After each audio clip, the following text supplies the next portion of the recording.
I don't understand how the same organization that can get a paratrooper division anywhere in the world in 18 hours can't figure out what every community college has figured out. That's the part where I'm just like really stuck.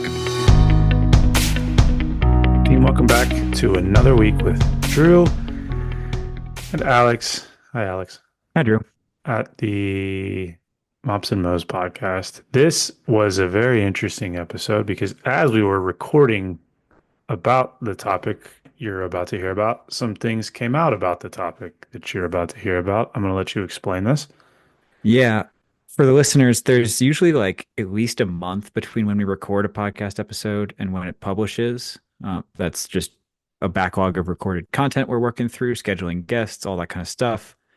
I don't have enough time to like edit an episode between Wednesday or Thursday and Sunday. Lots of reasons for Unless, that. unless this Um, happens. yeah, unless this happens. This is a different kind of week. This is a breaking news sort of podcast. You guys have heard a lot about everything going on with BAS deductions, funding for DFACs, where's all the money going? And that is what we're going to talk about. And we're going to dive into that episode in a second. But it came to my attention while we were recording this episode that oddly, in a very kind of non-traditional way of messaging, the Army released a message to the whole force. And it's on the MILPER page. So it's MILPER 25-074. But they released an official message basically denying through internal channels that the Army reallocates BAS funds to any other requirements. So I'm gonna read a portion of the message, and then we're going to talk about it a little bit before we dive into the actual episode. It says, what many soldiers know as the meal card plan is officially called Essential Station Messing. ESM is a Department of Defense-wide program that provides dining facility meal plans for service members living in barracks or similar government quarters to ensure access to meals at dining facilities, aka DFACs. Service members on Essential Station Messing have a portion of their BAS entitlement reduced for access to meal plans. These EMS, and that misspelling is theirs, BAS funds are fully accounted for and used for their intended purposes in accordance with federal statutes. Oh, excuse me, statutes. They spelled that wrong too. And DoD policies. The Army doesn't retain any excess BAS entitlement funds. Therefore, the Army doesn't reallocate BAS funds to any other requirements. The message starts with saying recent news reports have advanced misleading information about the Army's BAS program. So this is their rebuttal to that. It doesn't actually provide any information to justify that claim. That's what I was As going we've to ask. identified, it has multiple typos. It doesn't link to anything. It doesn't provide any accounting stuff. And I've received multiple messages, some of which we talk about during this episode, from folks who work in Army food service who are very much under the impression that it is standard practice to shuffle some of this money over to operations and maintenance stuff. And to be clear, when a lot of these articles come out, they blame installations because it's easier to cover at the installation level. Money is distributed out to installations using an algorithm that takes into account BDFA, basic daily food allowance, which is how much they think it should cost to feed the soldiers, times headcount, how many soldiers actually eat at the DFACs. It's projected 2 years in advance based on previous headcount and expected changes in manning and things like that. But it's roughly based on headcount, how much money goes to the installation. And so I think you'll find what we're about to talk about in this episode pretty compelling. I found it pretty compelling. We even dove into a little bit of the Army's own budgetary stuff to identify some of these clear discrepancies. And found some things out while we were diving in. We sure did live on air. Yeah. I guess, and we explained this in the episode, so I won't belabor the point, but effectively what we're looking at here to the messaging you just mentioned is this idea that if $10 is taken out of a soldier's paycheck on account of food, that $10, according to the Army, goes to pay for that food. And the discrepancy that was uncovered by our lovely guest, Steve, at military.com was that that is not actually the case. And at the installations that he was given information on, 10 out of 10, that was not the case to the tune of around $150 million, which we don't know where it is. So I don't know if we would necessarily sit here and call ourselves investigative journalists. Certainly not our line of work, as it is Steve's line of work. But because the conversation around DFACs, around soldier fueling, around resources for soldier fueling is so relevant to embedded human performance. I think that this is a very interesting and certainly timely conversation, considering as we were talking about it, the Army was actively releasing information denying it. So anyway, and I've now mentioned Steve's name twice, so we should probably do our due diligence and introduce the third voice that you're about to hear. Yeah, getting back on track with what we're supposed to talk about here. Our guest is Steve Beynon. He's a reporter for military.com based out of Washington, D.C. As you can guess, working for military.com, focused on military issues. His detailed investigations have covered urgent issues impacting service members across the DoD, particular focus on soldiers for a reason. He's a veteran of the Afghanistan War with over a decade of experience as a cavalry scout. Steve leverages his firsthand military experience to deliver authoritative journalism. In 2023, military veterans in journalism honored him as one of the top veterans in media for exposing a cult scheme that defrauded veterans of their benefits, one of the largest scams ever to target the military community. The accolade includes recipients from the New York Times and Associated Press. It's a pretty high level award. And the cult's churches were eventually raided by the FBI following some of Steve's coverage. Jeez. Steve, yeah, big deal. Steve was also part of a reporting team that conducted groundbreaking investigations into extremism, highlighting how radical groups recruit military personnel and veterans and the national security implications of such activity. That earned them the 2024 Gerald R. Ford Presidential Foundation Award for Distinguished Reporting on National Defense. In addition, Steve received the James Crawley Award for his incisive coverage of the military's recruiting struggles, linking them to broader issues in public health and education. As a recognized expert on military recruitment, he is a frequent guest on television, podcasts, and radio programs discussing the topic. His byline has been in Politico, Stars and Stripes, Military Times, American Legion Magazine, National Guard Magazine, Fox 19, Cincinnati City Beat, and Cincinnati Enquirer. As you might guess, he grew up and went to school in Cincinnati, studied at the University of Cincinnati on a GI Bill scholarship. So that is where his career started. And for today's episode, we're going to focus on his very recent journalism, two articles in particular, which you'll find in the show notes. One kind of bringing to attention the discrepancy at a lot of major installations between how much money is collected from soldiers in BAS deductions and how much is spent on food at those installations, and a follow-up article that came out just before we recorded this about the congressional action that has started because of that.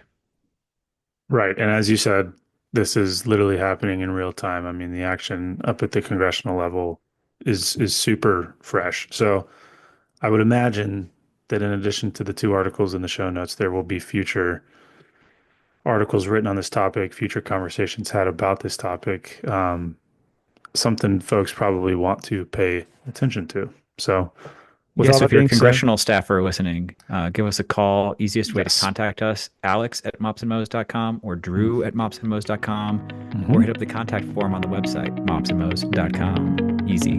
Boom. Enjoy. This feels like something that people kind of known was going on for a long time, but nobody had like data to go with it or numbers to go with it or like official statements to go with it. I'm just kind of curious before we dig into what you found, just the whole investigative journalism process. How do you pick this topic? What was it like going after it? How's that Mhm. been? Right. Yeah, I would consider the whole is the Army actually spending all the BAS or just pocketing it? That's like that's a smoke pit conspiracy theory.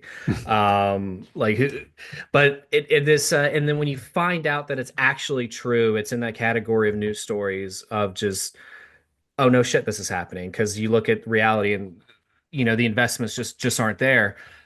But this initially came up with a lot of issues that came out of Fort Carson, and I'll get to Fort Carson in the bigger picture later on. As I think they are picked on, where they've had a lot of issues with just stocking food, right? Mhm. And this was a very pretty typical what we would call a daily story, something, you spend you talk to a couple of troops, spend a couple hours on and just kind of like put it out there. Not like a big, like deep, long investigative story you spend weeks or months on or anything like that. Just, hey, Fort Carson's, they're having trouble feeding the troops, right? And this isn't like a one-off thing. This happened a couple of times. So there's some sort of pattern, some issue with logistics, right? So you put the story out there. And then we thought to ask, what is the food budget? Like, why is this issue coming up so frequently? And they told us, and then let me pull I should have had the numbers in front of me before we even started this, so I can actually know what I'm talking about. So I went through all this trouble, made a big list. Let's see, I got my own story up. Let's see, so I can quote myself correctly. And Carson, 22 million? yes, Carson told us their budget was $5 million. So all the data I have is just for 2024. And we're thinking is like $5 million doesn't sound like a lot to feed an entire division over the course of a year. I'm not an accountant, but that sounds very low to me.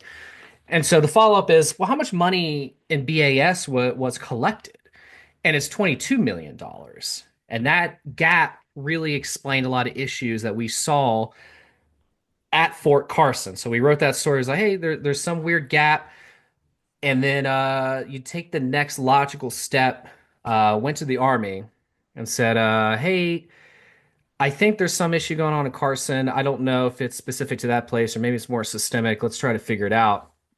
So I asked for that same data, budget for food, money collected from BAS for food, right? And the Army has more than 100 garrisons, and I try to be respectful of public affairs. As I just give me your major installations first. Let's see if this is even a thing, right? And I define major installations as places with a division headquarters, the places you think about: Fort Drum, Fort Stewart, Fort Riley, not like random little garrisons here and there. And so we get it, and this was a pattern that was consistent everywhere, right? You see Fort Stewart, money spent on food 2 million, money collected 17 million. Fort Drum, money spent 3.9 million, money collected 18.2 million dollars. And this was consistent every single place. And the gaps themselves weren't even consistent. Some places it would be they only spent 40% of the money. Some gaps were even much more wider in like the 80% range. Can you guys explain BAS to folks who have no idea? Yeah, that's probably a good starting point. Yeah, yeah. So BAS is about for troops is about $460 a month. This is effectively a supplement to someone's paycheck to help pay for food and groceries and such like that. It's just another way we compensate soldiers. And then for troops that live in the barracks, unmarried soldiers who live on base and everything, much of that money is automatically taken back out of their paycheck to supplement the dining facilities, right? And that is where that money comes from. So it's effectively a tax on their paycheck, if that makes sense. Yeah. And Mhm. and there's a clarification here to make because I think there's clearly some of the comments when I posted your article indicated that not everybody totally understood the process, how it works, Mhm. things like that. So I spent a while looking in some of the regulations. The DoD does make it extremely clear. So once you're through initial entry training, everybody is entitled to BAS. Mhm. There are situations where it will be deducted, but everybody's entitled to it in the first place. And actually, the DoD would disagree with me. They would say it's not a deduction of BAS, it is a payment for your meals. Like you owe the government a debt because the government's providing you meals. So you're going to pay them back this amount that happens to be almost all of your BAS. Sure. So the DoD separates that out. I think they have a weird paragraph in there that says it's not actually a deduction, it's a debt payment. That's probably for some sort of legal reasons that I don't totally understand. Yeah, maybe. Yeah, there must be some like define the definite. What's the difference between a deduction and a payment? Like I don't. But Yeah, yeah, I I'm don't. sure. I'm sure some really smart attorney can A come in here court and tell case, us that probably. that actually that distinction matters. But this always gets to a very common issue in journalism and covering the Pentagon is there's a lot of times there are differences between words the Pentagon uses, the Mm. ways they use certain phrases and their weird made up Pentagonese, and then ways words are used colloquially. Well, that's something I've run So into true. in terms of how the military handles money, is Hmm. that the colors of money at the Pentagon level are different than the colors of money at the service level, which are Hmm. different than the colors of money at the like installation or division or brigade level. Hmm. And like the way they separate those funds is different. And that was one of the sources of confusion here. The way DFACs are funded is it's not a direct line, right? It doesn't come out of a BAS deduction or payment or whatever we want to call it and go Hmm. straight over to a DFAC. And that's where some of this confusion comes from. DFAC funding is they use BDFA rather than BAS, basic daily food Hmm. allowance, and they get that amount based on head count, how many people actually eat at the DFAC. And so Right. the question we've run into here is that BDFA is actually a little bit higher than BAS. Hmm. So if everybody was eating at the DFAC, it would actually cost the government more than they're recouping in BAS deductions to provide all those meals. Now, obviously, not everybody eats at the DFAC, but that leaves the question of where'd all the rest of the money go? Because it was appropriated by Congress. Well, now I'm confused for myself, honestly, because there are appropriations involved, but this isn't money Yeah. that was appropriated by Congress. It was money that was taken in from soldiers. Right. And this, yeah, and I've been talking to experts on this since maybe mid-November, and it's very easy to go down with any time you talk about money in the Pentagon, right? It's very Mhm. easy to get super wonky and just go down these rabbit holes. And the bottom line is money was deducted from troops' paychecks or Mhm. reallocated or payment or whatever the hell, whatever people want. Stolen. Money was, you said that. Money went into an LES. Money was taken out of an LES. The rec says this money we're taking from the LES is to be paid is to buy you food. We are missing $151 million minimum, right? So let's go back to the data that was collected. I got 11 installations. There's 104 garrisons in the army. So my data are very small, right? They collected $250 million from those 11 installations in 1 year. 151 million is missing, not allocated to food. We don't know where it's at. The army can't explain it. And that number is the real number is likely significantly higher, given I only have about 10% of the bases. And I did try to get the additional installations, and the army told me to go pound sand on that once they realized what was happening, I think. Well, actually, that's a point I want to interject on. Drew and I were talking Hmm. about this before recording. I've made it publicly known on the Mops and Mo's Hmm. platform that we were planning to talk to you about this. This was a topic we were going to dive into. I have received some interesting messages from various folks involved in this in different levels. Right. Not everybody agrees with your or my take that we have, but Hmm. received a really interesting message that we will keep anonymous for this conversation because he didn't say that we could share this. But folks in the like food service and dietetics part of the army have Hmm. recently been receiving guidance from senior people telling them what story to tell if they're talking about like BAS deductions and DFAC funding and things. It felt a little bit Orwellian in that they were telling them to disregard what they have seen themselves happening and very clearly say, oh, there is no reappropriation happening. These aren't the droids you're I know looking you. I know you guys don't post video, but for the listeners, I'm twerking my head and at. making a very confused look. Yeah, they're, Yeah. I want to see too, because some of these don't have to be kept anonymous because some people are commenting Yeah. publicly. I have a dietitian. I won't name him for the purposes of this either, but Sure. he commented publicly on my LinkedIn saying, from my limited understanding, it is a fairly standard reallocation process. Budget is allocated based on total projected meal card holders and 100% utilization.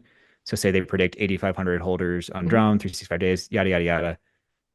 Do we want to get into the GAO report on headcount being a faulty I think we're metric? going to have to. Okay. And you've identified like the whole deployment issue and some things like that. Right. But he says, and this is a guy who like works in soldier feeding, says my guess is operations maintenance and sustainment as it moves out of military personnel. So Hmm. you've got dietitians working on this saying that like, yeah, I've been around this for a while. Seems pretty clear. The budgeted amount is based on 100% attendance. We don't Hmm. actually have 100% attendance. The rest gets shuffled over to O&M. But like And I'm curious if you've gone deeper than I have on I'm this. doing the confused head tilt again. Yeah. But in the DoD financial management regulation, Hmm. there's only like one sentence on where the money's supposed to go after it's deducted as BAS. Yes. And it just says, and it's Food. super vague and frustrating. It says collections from individual pay accounts for meals and rations provided by the government or on behalf of the government will be credited to the appropriation specified by each military service. That leaves the services a lot of leeway, doesn't it? Let's back up a couple steps. So again, the army tried to give me a lot of people to talk to, and none of them could really help me understand what was happening here, because to me it seems very simple. You collect, I almost look at this as let's say you're a homeowner, right? And you pay property taxes, and let's say your city ordinance is, hey, 5% of your property taxes go to the school, right? And this would be like finding out, oh, actually only 2% are going to the school. And then your Mm-hmm. question is like, where's the rest of the money going? And the local government's like, I don't know, Yeah. somewhere. This is the same thing, right? And I think you could, when they told me it was head count, which makes sense, right? Hey, we have this many, that we have this much interest going to the defect, right? So this is the money we're putting into it. We could get into why that doesn't make sense later, but Mm-hmm. let's say that's a sensible understanding. My counter to the Army was, okay, did you communicate with the House and Senate Armed Services Committee that you're not spending all this money, and therefore maybe something needs to be tweaked in the NDAA, which governs policy and spending priorities for the Pentagon, that we don't need to collect as much. Mm-hmm. So if you're only spending a fourth of that money you're collecting from soldiers, mind you, these soldiers make $30,000 a year. If you give them back some of that money, that's a lot of money to a Joe, right? That's 300 something on dollars. That's like legitimate grocery money at that point, or dip, or Mm-hmm. whatever they want to buy, right? Or or maybe that's half a payment on a Mustang or something. But Hmm. regardless, right?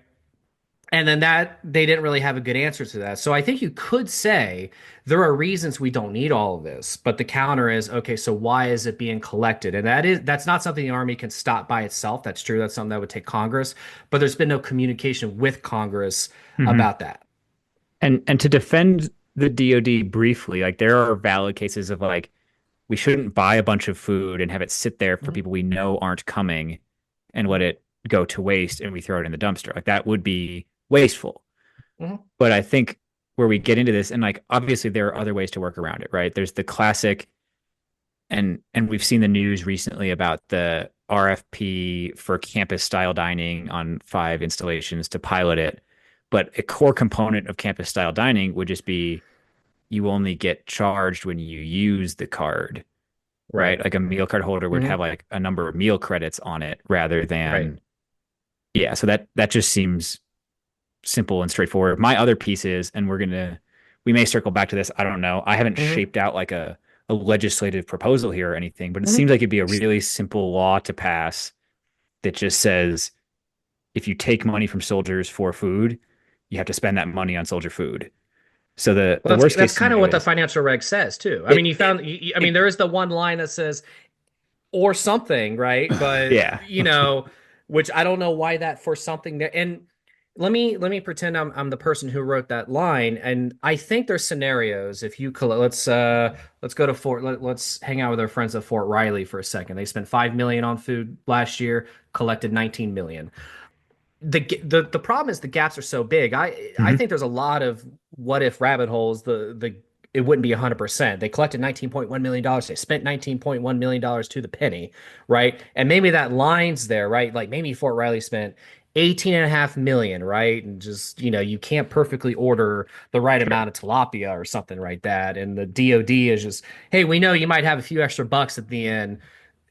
Just don't be assholes with the money. Do something. I don't know, like make a park bench or something or something. I think that to me that sounds like the commander's intent. You know. The solution I like is that we shouldn't waste food, right? So we shouldn't buy a bunch of food and then throw it out. Mhm. But but the reason soldiers don't go to the DFAC is because the food Food sucks. sucks. Well, and Right. So that's it's not a totally self-fulfilling prophecy. So correct. the food Hmm. sucks, we invest less in it, so And less it's this soldiers use downward it. spiral situation. Now, I have two counters to that. One is that the food doesn't always suck. Like I've always been an officer. I was only Mhm. a meal card holder during initial entry training, so most of my time I got to choose where I went. Still ate almost all my breakfast at the DFAC. Those DFAC breakfasts are amazing. Pretty good, yeah. And even as like an Army civilian, I ate a lot of lunches at the DFAC. It was Right. like in terms of quality for your dollar, it's honestly a pretty good deal. Mhm. But my other counter is if you have to spend the money you're taking from soldiers on food and not Mhm. all of them are using it, then the food quality would be incredible and more soldiers Mhm. would go there. Like you would, if fewer soldiers attend, now you have more dollars per soldier and it Mhm. draws in the ones that aren't going to the DFAC until you get to this like level set situation where a Right. pretty decent number are going to get food and they're getting decent quality Yeah. food. And I saw this at I was at Fort Dix relatively recently, and I saw this side by side, and we're trying to get data from other services right now, and I really want to check the Air Force out. Because when I was at Dix, I went to the Army DFAC, right? Mhm. Unseasoned tilapia, kind of a bad salad bar. They had like a fried food station with French fries and burgers, and it was fine, but like if I'm there for years at a time, like it doesn't seem very optimal, right? I Mhm. went to the Air Force dining facility a mile down the road. Uh, Korean bowls, brick oven pizza, cold cut sandwiches made to order. It was phenomenal. It was such a significant difference. It was to the quality of like a fast casual or something like that. And my thought process then is why are these so radically different? They're a mile down the road. The only difference is they're different branches of the military. Yeah, the appropriations are the same. The amount of money per person is the same. Yeah. Right. Yeah. And How, my question is, and this might be a dumb one, but how did this become base dependent? Like, shouldn't this be sort of like a branch wide decision? How is it that every single base has now fallen victim or prey maybe to not spending as much on food as they should? Did this start somewhere and then word spread and they all realized they could do it? Or what? How did that happen? Right. And I mean that's one of the unanswered questions is why is the money percentage so different base to base to base? Hmm. Going back on just raw percentages, some bases spend 40%, some bases only spend 12% of the money that's collected. And I think you can excuse some of that on maybe that the head count being off on deployments or something like that, but it's so inconsistent. There doesn't seem to be a consistency to what is spent on relatively same size installations, right? It's And maybe always even the less than dollar, what's collected.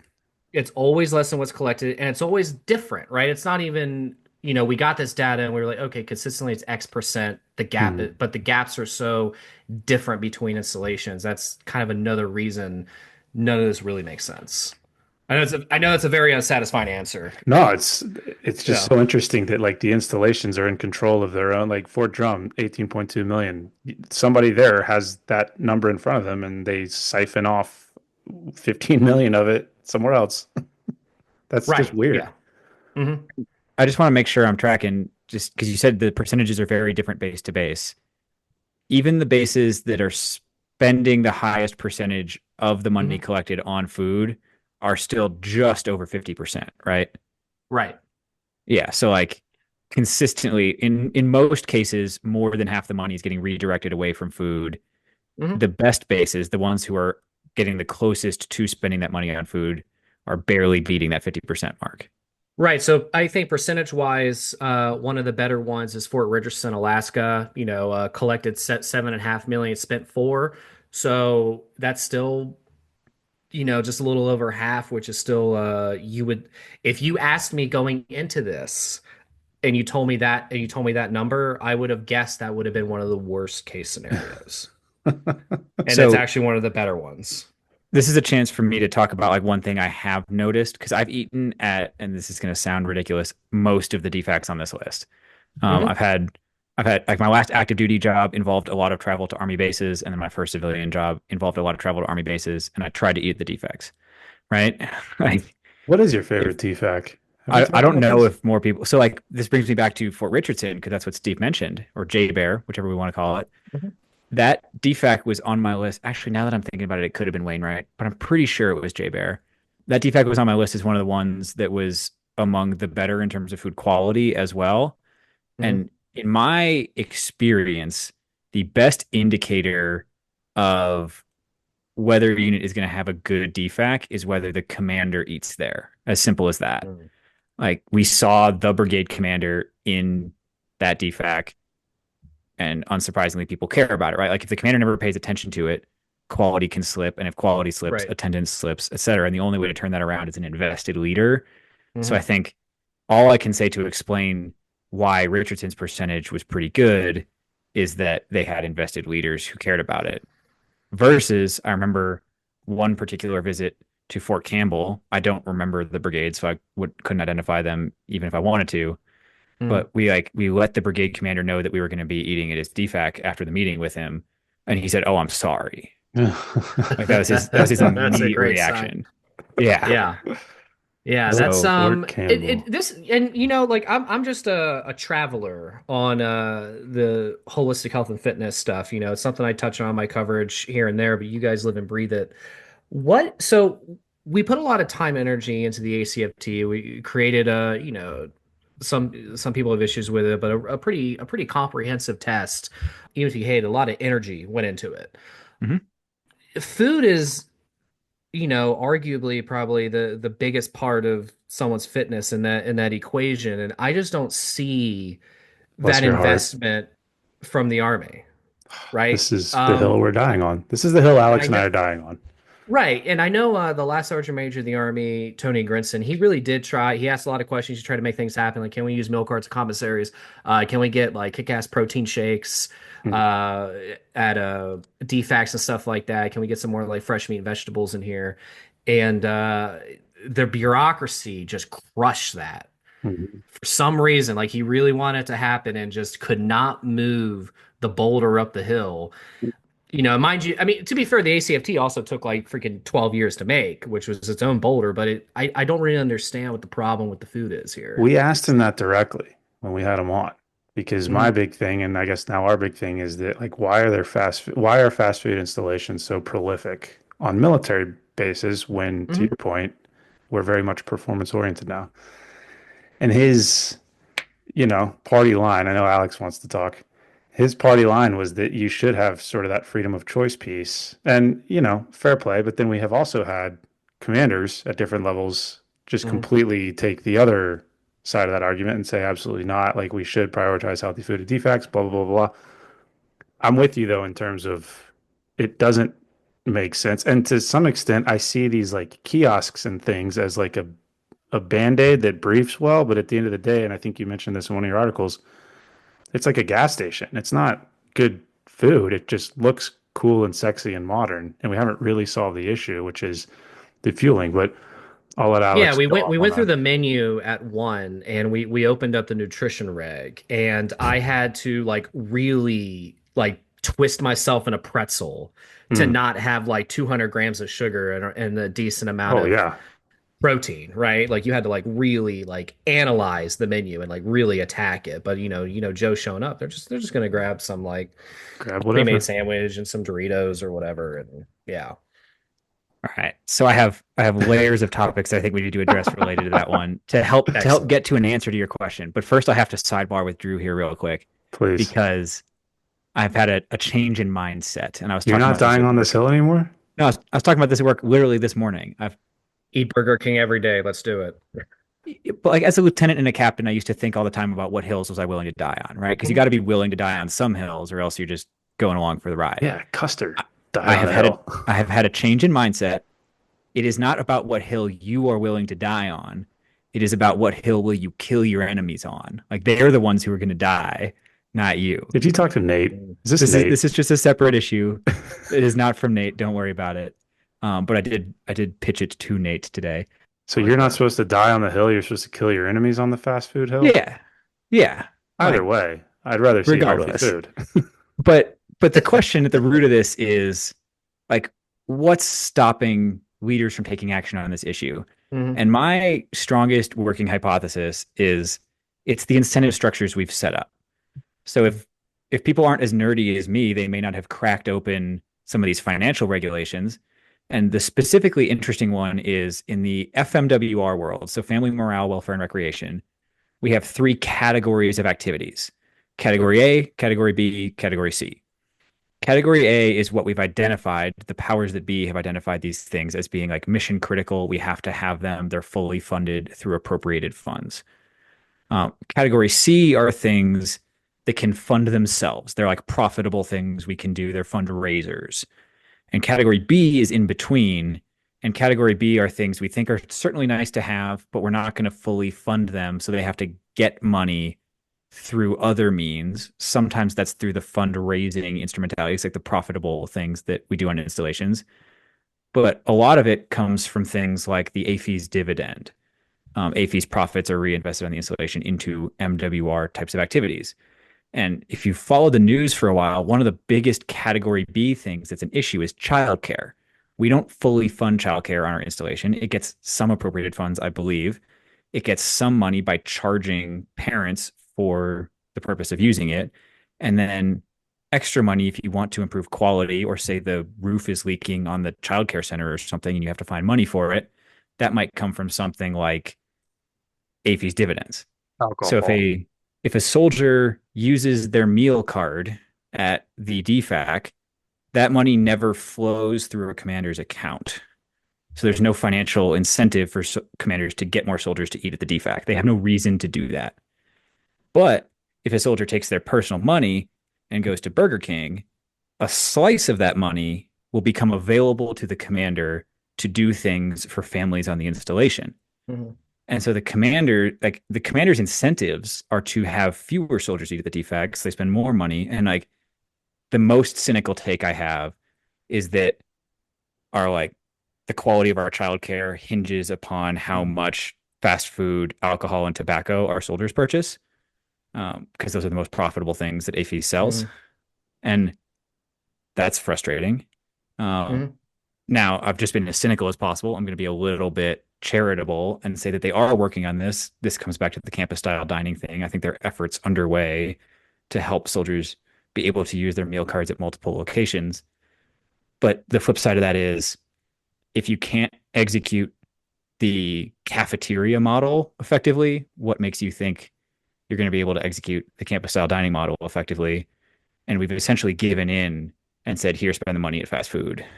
Yeah, I mean, I don't understand how the same organization that can get a paratrooper division anywhere in the world in 18 hours can't figure out what every community college has figured out. Mm-hmm. That's the part where I'm just like really stuck. I love And that kind of take. going back to the $151 million missing, I mean,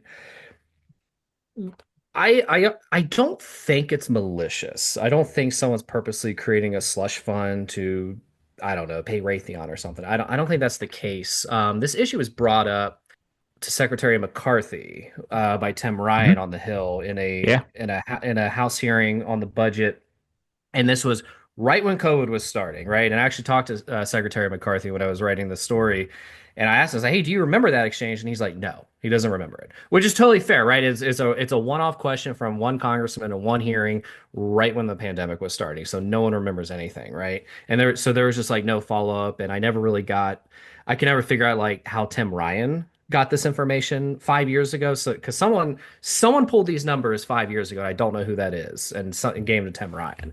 And so that's kind of part of this mystery. But the general vibe I got when I was talking to Army staff is just frankly like no one put these numbers together ever before. Just the money collected versus money spent. I think the one of the biggest issues with the bureaucracy of HQDA is that you got a lot of really smart people and they're just so buried in the weeds. You start talking about this stuff and they just they're going down these rabbit holes, right? But I don't think anyone ever like brought them up for fresh air and said, "Hey, if you just looked at money collected, money spent," right? And that's kind of what I think we're at here. I think this is a smaller anecdote of just the Pentagon not being able to pass an audit because no one's paying attention to money flow on a basic level, if that makes sense.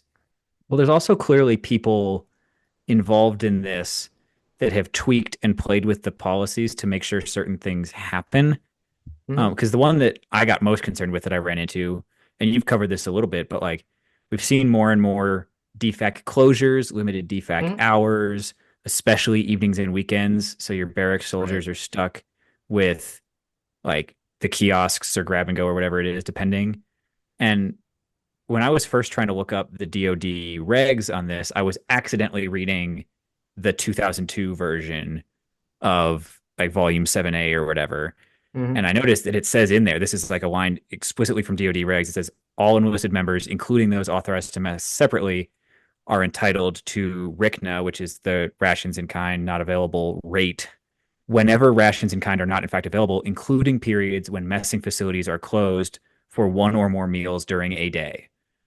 So like if your dining facility is closed for even like a meal, Hmm. DoD policy said, and this is like 20 years ago, said you should Hmm. get that money back. Like Right. we charged you assuming 3 meals a day would be available. We were closed for one meal. Here's some money back. That was the DoD policy. Somebody went in and deleted that line. Like somebody made a decision somewhere between 2002 and 2023 that said, nah, screw them. Like even if the DFACs closed, we should not have to compensate them, even though we've said that this is a charge for meals. I'm That making the sound confused head tilt again. that sounds malicious. It's one of those, like you're in a meeting and someone brings it up, and did anyone say but why? Like, what's the Mm. Yeah. motive? And it is the reaction like, it's hard, it's complicated. We pay him $5 and you do paperwork, and it's like what, like, hey, what's the argument for like? Let's go back to like the concept is like just stepping back and just looking at real basic stuff. What's the argument to have BAS to begin with? Right? Because it's the question I got from Congressional Hill staffers who aren't necessarily like married into this stuff too much is why are we charging them for food to begin with? And if we are charging for food, should we charge them rent for the barracks? Mm. Like it just said like that when you take this, because I feel like sometimes we're like very like insulated in our little world and we're just Mhm. used to things that just happen in the army and we just go, okay, that's completely normal. Um, But when every single person I brought this up to, without me even prompting them, was just like, "Why are we charging for food to begin with? Like, why is this on their LES to begin with?" They didn't say LES because they didn't know that, but why is this account, why is just, I don't know, they get a hole punch card, right? Oh, you get 3 meals a day, punch your card when you get in, or something like that. Is there a regulatory argument for Didn't Sergeant Major BAS? Grinston talk about that?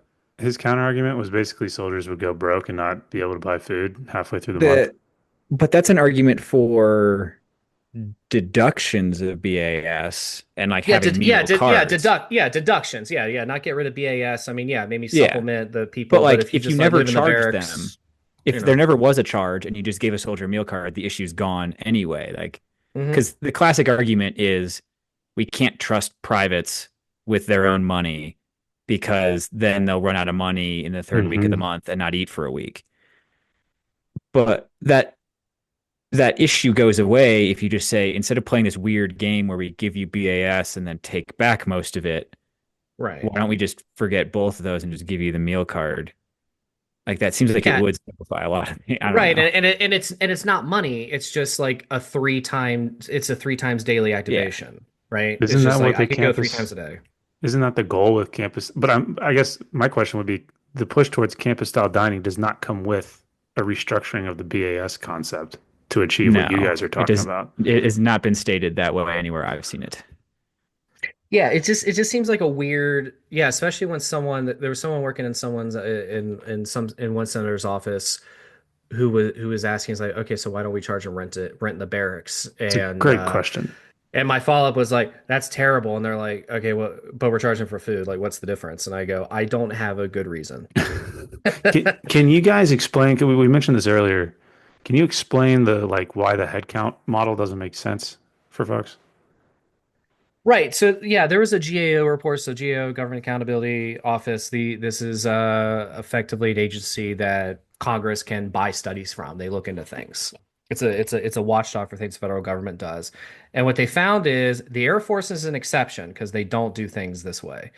Head count is an improper model because it just counts the raw number of people that use it, not the total amount of people who could use Hmm. it, if that makes sense. So if I'm looking at everyone that used the Fort Stewart dining facilities in a certain time span, I'm just getting a number, but I'm not getting the total amount of potential numbers, right? I'm not getting a percentage, and it's not calculating in real time, maybe long-term training missions or deployments or anything. It's not giving me like a good picture. So they forecast 2 years ahead of time a head count to pay for things, right?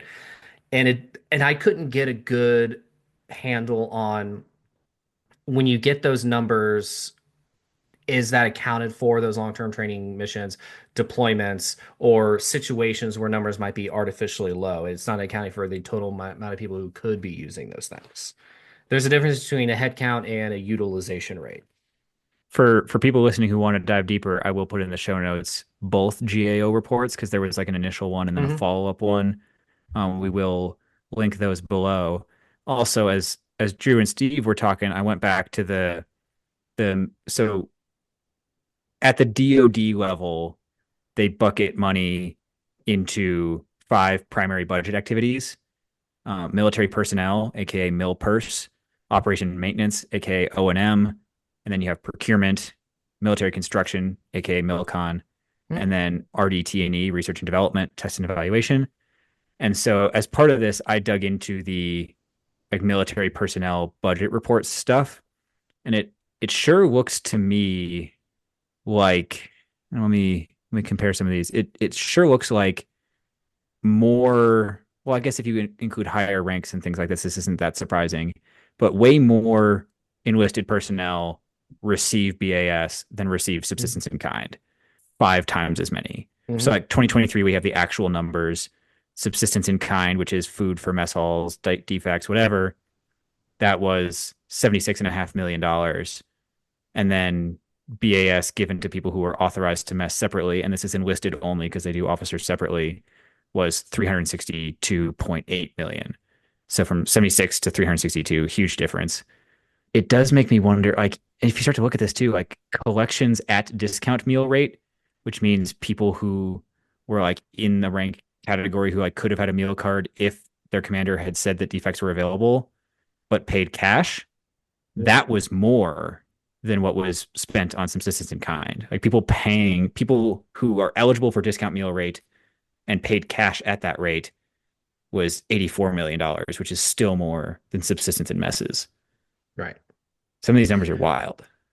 What's the so you said you got some feedback actually on some of this reporting. What does some of that stuff look like?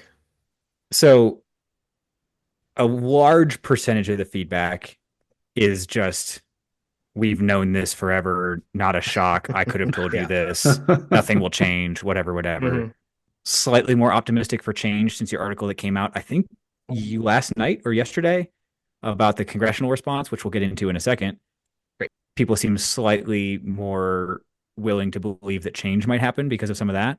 I think Hmm. you're going to need some sustained momentum to turn quick congressional interest into actual congressional action, especially with everything else that's going on right now.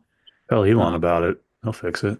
but on the first post, which was when you did the initial article finding the discrepancies, Hmm. I'll go through a few of these because I think they're worth kind of responding to directly.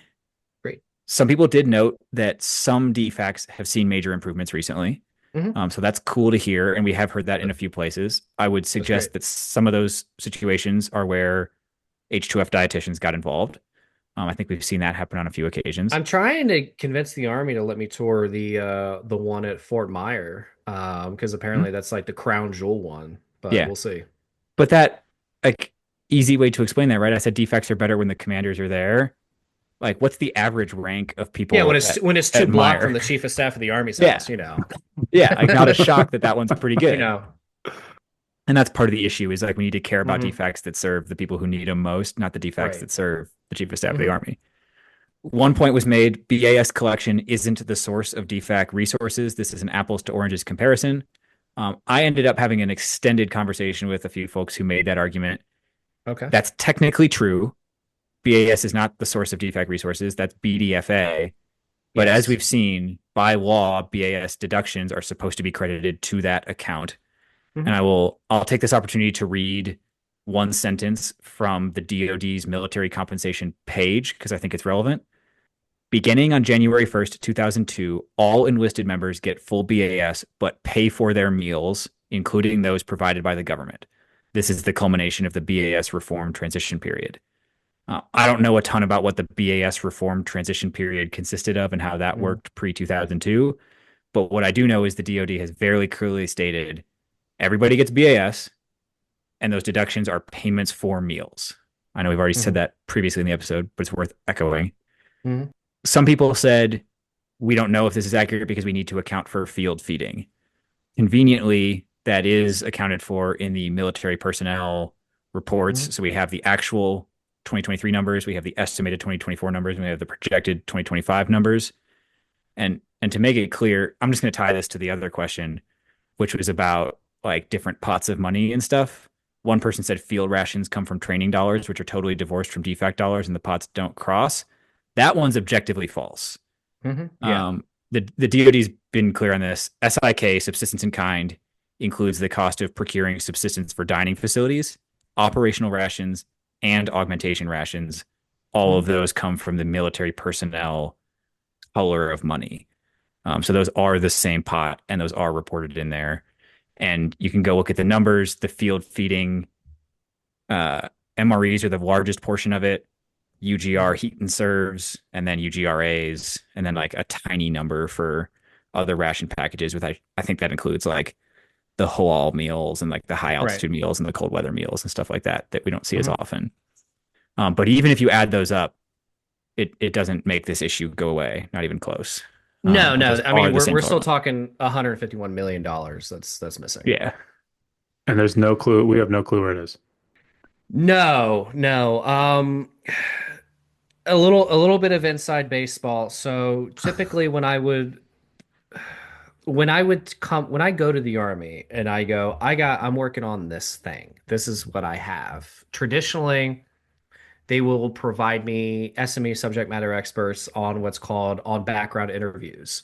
On background means I can write, quote anything they say, but it's not attributable to the name, and that is more or less to kind of protect the person because they're just not media trained and they might say something a little silly or something like that, which is like totally fine. That's a very common practice in media. You get like your for the layman, you get the nerd in the corner to walk you through the numbers a little bit, right? But they maybe they say something off color, be like, you're not a public official. I'm not here to whatever, right? And so they gave me a couple of those people that would try to explain things, and in most cases they just said, yeah, the money's collected and it just goes where I'm using extremely basic, broad layman's terms that anyone listening to this that knows how DoD money works is going to throw themselves out a window. But the money goes into the big army checking account, basically. That's just where it goes, right? The army has USAA. the army has the big check. Yeah, yeah, the army has a USA checking account, and just everything comes out of that. Yeah. No, but basically what they articulated was this money is collected. It goes into the big checking account. We could go into DoD money things if we want this to be an 8-hour podcast, but it goes into the checking account. And then from there, commanders make their budgets on various line items. And the other thing I couldn't quite figure out is, I mean, the bottom line is what I couldn't figure out is like how are the budgets figured out is the bottom line, and the headcount thing just we've said it a couple times at this point, just like doesn't really explain things or make a lot of sense, especially when you consider populations and installations are relatively flat. I mean, the population of Fort Campbell today is going to probably be pretty similar to the population of Fort Campbell in FY27, for instance. Mm. So you said we'd avoid going too deep into the numbers, but I want to go a little bit into the numbers because the Mhm. numbers don't line up. The numbers the DoD is reporting or the numbers the Army is reporting to DoD do not match what you're saying and don't even seem to Mhm. match the Army's own policy. I agree. And one layer of that might be that the like Department of the Hmm. Army doesn't have visibility on unit level activities very well. Hmm. Because for example, it has so I'm looking at the summary page right now, and we only Hmm. have complete numbers for FY23, so I'll use those. And it shows like officers in one column and listed in another column, and then total. And it shows no BAS being collected from officers at all. It's a zero. Hmm. But having been an officer in a unit and going to the field, you are supposed to have deductions when you are provided Right. MREs or meals in the field. So there should be some Hmm. deductions for officers. Like that should Yeah. be there, but it's not being reported at all. Hmm. So we'll ignore that and we'll move over to the enlisted column, it says we collected $395.5 million in BAS deductions in 2023. And it says we spent, not even counting field feeding, just counting DFACs, it says we spent 547 million on food and DFACs. So that's more than 20% greater spent on feeding and DFACs than deductions, which is wildly different than what all these major installations are reporting to you. Right. Like you're finding when you like call up an installation and get their numbers that they're somewhere in the neighborhood of like 30 to 50% Mhm. of what's being collected is spent on food. And according to the Department of the Army, like 120% of what's being collected is being spent on food. So I'd be curious how they got those numbers because both of these are coming straight from HQDA. These are not Yeah. coming, these are not installation numbers at all. Yeah. Yeah. So what are you looking at from FY23? I will see what's the document title here. Department of the Army fiscal year 2025 budget estimates dated March 2024. I can send you the document if you want to check it out. Yeah, I just sure. wanted to see what the spending on military personnel was, and they report all this stuff like blocked out. And I'm sure you're getting slightly different numbers because who knows? Mhm. But the fact that the numbers are so different raises a lot of questions for me. What's the line No, it from does. whose line is it anyway? That it's all made up, the numbers don't matter. That's what it sounds Right like. here. I'm pulling it up. Let's see here. For the Let's see. summary table I'm looking at, if you Hmm. skip to page in the document's page 21, but like it's actually page 24 on the PDF. Okay. Um, yeah, Let's see here. we're doing some live There's great radio right here. investigative Yeah, for journalism. people Yeah. who don't know, Alex just dropped a link in the chat. Yes, I'm looking at an Excel spreadsheet. Is This is this is 176 pages long. Yes, this is fantastic. Someone would be actually really into it if you did like a Twitch stream where we go through like Excel spreadsheets together and try to figure this out. Some ASMR content where we just read S- numbers. Welcome to Mops and Some, Moves. uh, Today we're looking at the budget. yeah, I'm gonna ask my boss for a raise if I'm doing that. Let's see here. All right, so I'm looking at this looks to me like really big picture stuff. Is it broken Yep. down by installation anywhere? It is. I don't think anywhere in this document has it broken down Okay. by installation, Okay, unfortunately. so the total, it looks like, okay, so this is FY25. Let's go to 24. Okay, so 180. This looks really low on first glance, or am Mhm. I, you've Which examined are this you more. looking at? I'm looking at it looks like, so there's a The total for total. FY24, total, no, hold on, that's So total you're looking subsistence, at all of 2 these. billion. Every Okay, one of these you have to times 1,000. yeah, And you have to like okay. look at which category. So when you say 180, I think you might be looking at Yeah, hazardous no, I duty was looking at, pay. yeah. Yeah. So what number are we looking at for the BAS right here? Okay. So for my examples, I stuck with 2023 because FY24 Mhm, is still estimated. mhm, So this would be the second column from the left, mhm. under like paragraph 5, which is subsistence. Right. The line that says less collections and has the number Mhm, in parentheses, mhm. that appears to be the BAS collections because you have one number that where money's going out, that is when authorized to mess separately, and then the number in parentheses, which is indicating negative. So it's actually money getting credited into the account. That presumably is the BAS deductions. So this is about $400 million. Yeah. Okay. Yeah, that actually so my data from 11 installations is $250 million. We're missing about 90, but those are all extremely small Smaller. Yeah. garrisons. That feels right. Yeah, That that feels feels about right. right. That passes the Yeah. gut check. Yeah. What doesn't pass the gut check is the number right below it, Hmm. which is money spent on subsistence in messes. And note, like maintenance of the buildings, not in this. Paying the staff, not in this. Equipment, not in this. Those are all different things. This is just for the food. So it Hmm. is like a apples to apples comparison. Subsistence in messes looks like 550 million. So are they suggesting in here that they're not collecting enough? Yeah. Or that they're like, Hmm. and who knows what they would justify as enough or not enough or whatever. But it does indicate that they are spending more on subsistence in messes than they are receiving in BAS. And then just to be a data nerd, a subsistence of messes, does that literally mean what we think it means? Does that mean just food? Yes. Having Okay. having dug into this, yes. And Okay. then you have to add in the next line is operational rations. So Hmm. that's your UGRs and your MREs. And then the line after that, the augmentation rations slash other programs are those special funky ones. Okay. Yeah. That's very strange. Isn't it? Yeah. Because that's So the I opposite guess of what they told you when you asked each installation. that is very strange. So the argument would be we're not collecting enough from soldiers now. What If one if if could make if that this argument. I think the flip side is some of that money, because what's not accounted for in this table Mhm. is people who paid cash at the DFAC. Right. That doesn't seem to be identified Hmm. anywhere in this table because other people, non-meal card holders, can go to the DFAC, and that might explain the discrepancy there. Hmm. It'd be weird that we don't account for those cash collections. Those seem like they should be on here somewhere, but that might explain the 20% delta. Yeah.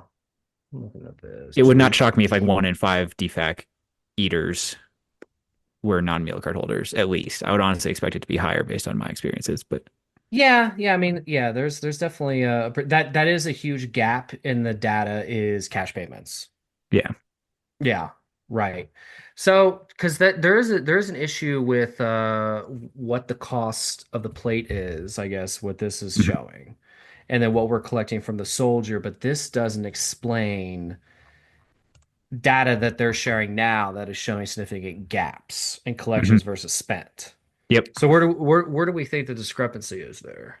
I don't have a hypothesis here at all. All I have is a giant red flag that when Steve goes around and asks one installation at a time to give their Hmm. numbers, the BAS deductions seem to Hmm. line up for the most part with what the Army is reporting, Hmm.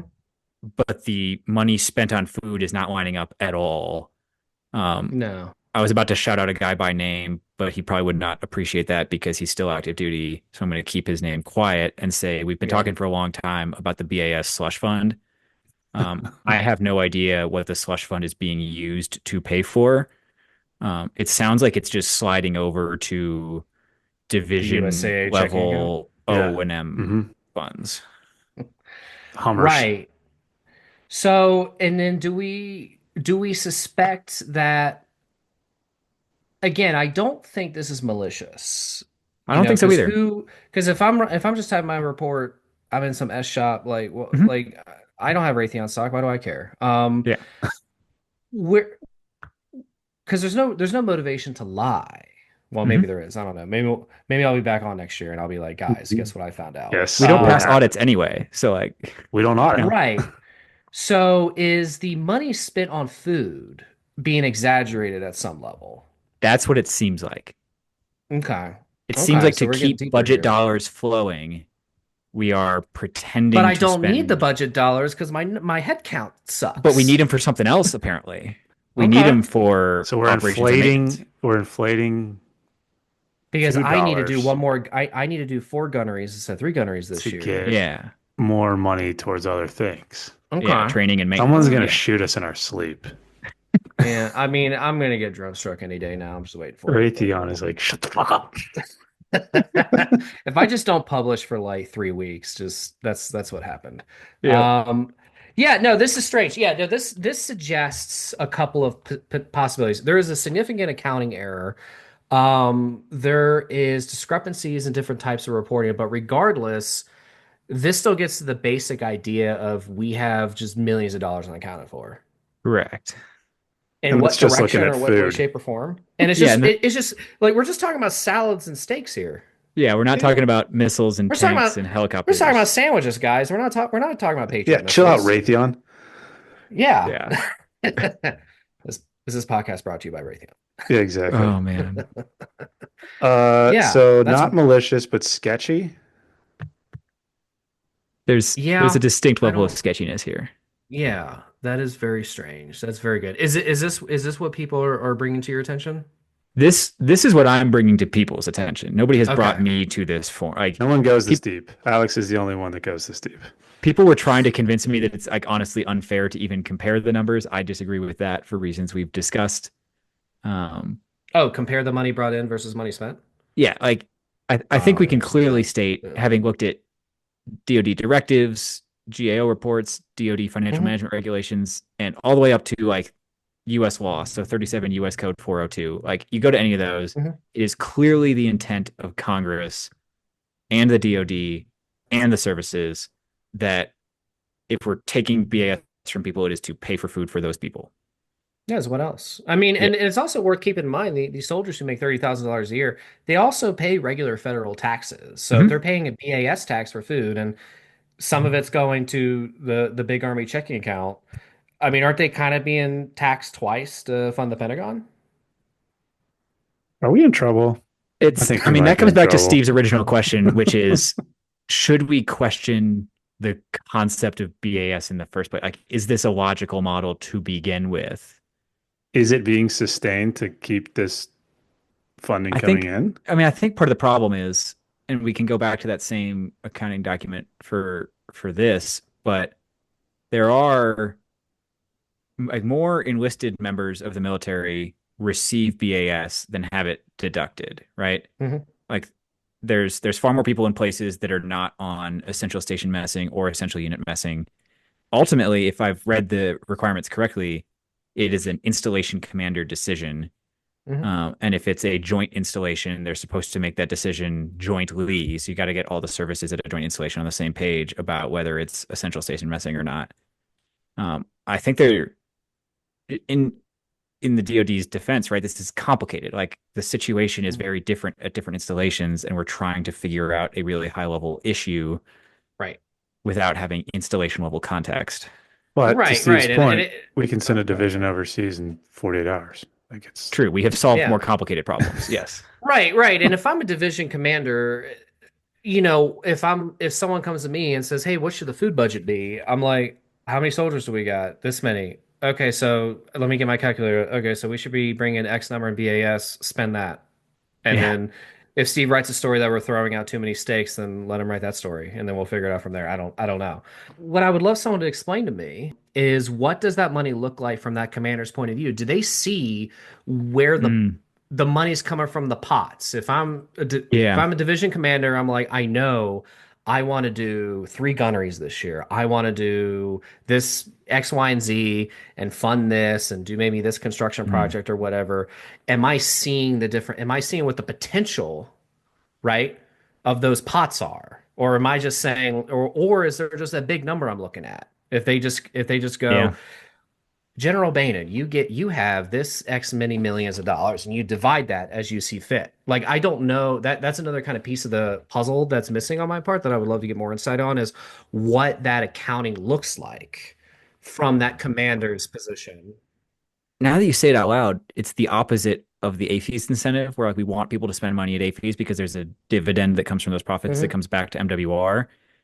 If if it is business as usual to redirect any excess funds that would have paid for meals but soldiers didn't eat there over to O&M funds, it is actually in the commander's interest to discourage eating at the DFAC, right? Because all that does is free up extra funds for whatever else the And commander I might get want to to do spend it another on. gunnery and Yeah. General Randy George gives me an attaboy. Yeah. so Okay. it's That's good to dark. go to AFES. It's bad to go to the DFAC. That's what it seems like. The soldier just shouldn't eat. That's kind of what I'm thinking. Like just yeah, just don't eat, guys. And they just like chew on a tree somewhere? Like, I No, the soldiers, don't. from the commander's perspective, they should not ever eat at the DFAC because that Okay. costs the army money, Yep. and they Hmm. should always Okay. eat at AFES because that makes the army money. They buy some tornadoes. Yeah. Okay. I Yeah. think we're solving this problem. That I seems think like we're the getting root of the close to the white issue. paper here. Yeah. Yeah. But yeah, no. And is that kind of is there any more feedback on that of just because you guys talk to you probably have a lot of smart folks that reach out to you. Is there any other feedback on kind of the numbers and ways that maybe it makes sense in ways that we're not looking at because it looks, and this is what Congress is Hmm. kind of looking at. It just kind of looks like a slush fund. Yeah.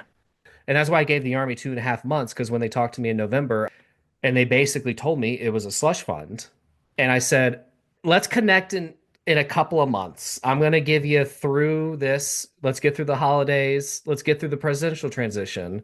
You get with your people, and then let's connect in February from November. And then you tell me why the way I'm looking at this is wrong. And then they got back to me and then they said, yeah, the way you're looking at it's right. So So to answer your question you doged them directly, basically. Actually, let me take it back a couple back steps. They didn't say it. They didn't say the way you're looking at it is right. They basically said we don't have an explanation here. Like, ah, yeah, shit. Yeah, yeah, that's we let can't me. prove you wrong. We have no further evidence to provide. Yeah. Yeah, yeah. To answer your question directly, like, are people providing counter arguments that like make the Hmm. numbers make sense? No. The counter Okay, arguments are all you're just not thinking about this hard enough. okay. You're dumb. I agree, but you know, I think where you guys it, just spent the last 20 minutes would beat that argument. I mean, we were in the weeds. And I'm hearing fairly consistently from people that are involved in this stuff, people that hmm work in food service, that it is what we hypothesize that it is. Like they have witnessed this happening and they it's a working assumption hmm that the unspent BDFA just slides over to O&M. I don't know how Okay. that happens or who makes that decision. I haven't gotten clarity on that. And I think that's where some of the confusion comes from, is that's just in like the fog of installation level accounting or something. Right, But right. And if I you haven't received any conclusive arguments to make that, like nobody's ever shown me numbers that make it make sense. Right, right. And this is hopefully what, put the story out. The Hill seemed pretty interested in it. So we had 21 lawmakers from the Senate and the Hmm. House and a bipartisan kind of oversight effort, pen a letter to Secretary Hegseth about this, basically asking, hey, where's this money at? And they actually asked some pretty, kind of earnest questions. Is there an issue getting nutrition? Do you need resources on this kind of stuff? Because what I'm kind of hearing from people who look at the stuff is there's just weird bureaucracies for getting food and upgrading menu plans and stuff like that. That's something I think Congress is going to look into. Quick question, because we're at the hour mark here. We've done Mhm. our whole conversation, I think, for the most part. Do you have that letter? I've seen your article. Obviously, I summarized it a little bit and stuff. But do you have the actual letter that those members of Yes. Congress sent to Secretary Hegseth? Yes, here. I will warn you. Yeah. So for the folks listening, I'm going to Senator Warnock's website, and if you Nice. go to the newsroom section and to the press release section, it will be the second thing that references it, and you can see the copy of the letter, and then I am going to paste it here. Sweet. Yep. I dig Oh, it. I appreciate it. show notes. That'll be in the show notes, team. Show notes. Very cool.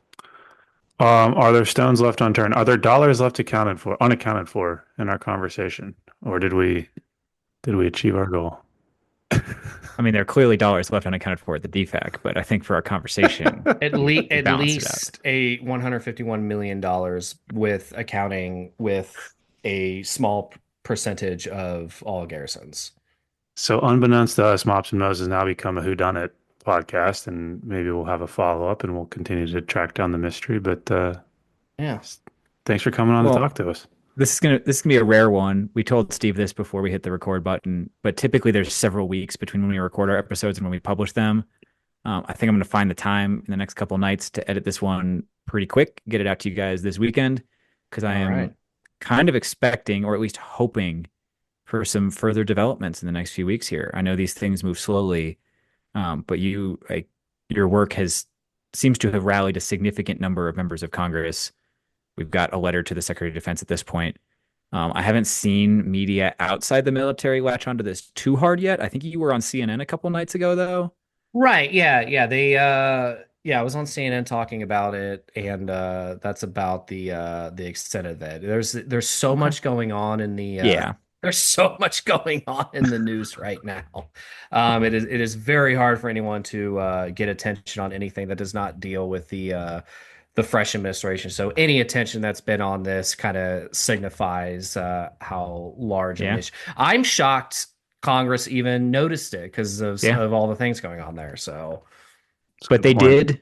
That's an optimistic sign. And I think for people mhm. listening, like the only way anything happens with this is if momentum stays strong behind it. People continue talking to their members of Congress. So hopefully we'll see this thing keep moving. Boom. Team, welcome to the after show. I was going to say after party. Welcome to the after party. I'm going to be honest. I feel like this episode might get us in trouble. Did we uncover something in real time? We did pull up like Department of the Army budgets and identify discrepancies on the order of millions of dollars. We were the most in the weeds. I think I said that in an episode not too long ago, but I might take that back. And now this is the most that we've been in the weeds ever, live in real time. That was extremely in the weeds. I never before, first time ever, Mops and Mo's exchanging links to PDFs in the chat of the Zoom call and then reviewing them line by line with a journalist. live. With a journalist. Yep. Yeah. What I will say, and I said this pre-recording, so folks wouldn't have heard it, but so I never been in the military, never received a military paycheck. So the whole BAS concept, I kind of stayed intentionally in the dark on for this conversation. But as somebody who works in human performance, which we talked about with Steve, and we've talked about on this podcast a number of times, you do run into this frustration around military nutrition. And you would assume, as you eloquently laid out, that the policy would dictate that you would have millions and millions of dollars available to create a better nutrition environment. Come to find out, nobody knows where that millions and millions of dollars happens to be. And so you've actually raised a potential solution to this, right? I have all of an installation's unspent BAS deduction money should go into a pot for the H2F dietitians to do whatever they want with. Oh yeah, did I say that? No, that's what we're workshopping it right now. Oh yeah. No, they don't know where the money is. I think that's a great idea. We're in the year of the Doge. Mm-hmm. People got to be watching out for misappropriated funds. People like lethality. People like soldier performance. Boom. We have identified some funds that are being used for things that Congress didn't say they were for. Yada yada yada. Now we have a bunch of money for like performance nutrition. And I know Elon is a big fan of Mops and Mo's, longtime listener. So, Elon, if you're listening, or obviously you are listening, just hit us up. We could Doge nutrition, basically. You would appreciate and this is edging into like a whole separate next podcast episode. But I was looking at the RFP, the request for proposal for the campus style dining, and in it included language about exceptions to policy, allowing these campus style dining locations to, instead of going through the DoD's normal system, locally acquire produce from the immediate area of the installation and stuff. Yes. So like if we combine getting this money back with the Army's obvious ability to get exceptions to policy to do like local produce, like imagine the caliber of food you could have at a DFAC. Well, unless you're at a shitty installation. Well, the problem is the quality is going to go to the moon because we solve all these problems. And then all the soldiers that don't eat the DFAC are going to come start eating at the DFAC again. And the quality is going to level off because there's going to be back to a normal number of dollars per soldier available. But what a good problem to have at that point. Exactly. I don't know, man. It's frustrating. I was going to say something and I forgot what I was going to say. We'll see. If we don't get fired, that'd be cool, though. Sure. So like if people are listening to this and getting mad, I like my job. Please don't. But I think this is safe to say because you generated a lot of these. There will be things in the show notes. That this time I promised it. He promised it, and I am the person who makes the show notes. Exactly. So that's a good sign. Look at them. We talked about a lot of things in real time, a lot of budget type stuff that you'll be able to reference. That should be helpful. I have a sense, and I know I say this a lot, but I have a sense this won't be the last time we have Steve on to kind of have this conversation. So yeah, more to follow. And when you see the Mops and Mo's bill making its way through Congress to get your food quality up, you're welcome. You know where it happened. Mm-hmm. Thanks for Cheers. stopping by. Bye. See you. Hey, Alex, let's cover our ass real quick. Oh, great idea, Drew. All right, guys. The views and opinions expressed in this program are those of the speakers and do not necessarily reflect the views or positions of any entities they represent. Thanks for tuning into this week's episode. Before you go, please rate and review the pod on the listening platform of your choice. You can also visit us on our website at www.mopsinmos.com. That's mops, the letter N, mos.com. You can check out the library of podcast episodes, our latest blog entries, any helpful resources, and also sign up for our newsletter. Drew nailed it. Just to underline a couple of things, the podcast entries have in-depth show notes on the website. So if you missed anything or you want to read any of the research we talk about, it is all there. You can, at the bottom of the website, sign up with your email and receive future updates from us. The blog posts go a little bit more in depth in kind of written form on a couple of topics we get questions about all the time. But most importantly, I just want to ask all you guys, our best way the word gets out is absolutely word of mouth. So tell your friends, tell the people you work with, anybody you think would find it useful.